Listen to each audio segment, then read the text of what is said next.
Najtypickejším príznakom astmy je pocit nedostatku vzduchu a pískanie na hrudníku, pociťované počas dňa, ale nerazí v noci. A práve tieto problémy sa snaží eliminovať 4-týždenný kurz dýchania. Prišla som tu s tým, že 2 mesiace som vôbec nemala hlas, ja som sypela. Do týždňa sa mi vrátil hlas, potom jak som začala cvičenia.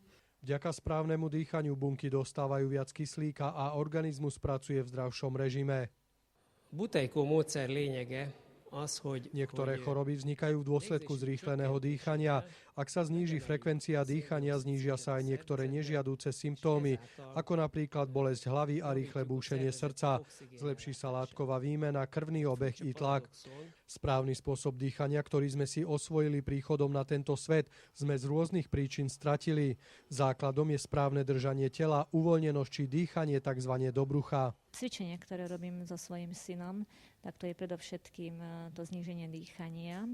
15 sekúnd zadržiavame dýchanie, potom 15 sekúnd dýcháme ako cez jednu nosovú dierku a potom 30 sekúnd voľné dýchanie. Veľká časť rodičov žiada od lekára odporúčanie k oslobodeniu dieťaťa od telesnej výchovy. Na telesnú výchovu normálne cvičím a doteraz, keď som cvičil, tak mi bolo hrozne zle, keď sme ako skončila nám hodina. Ale teraz už keď docvičím, tak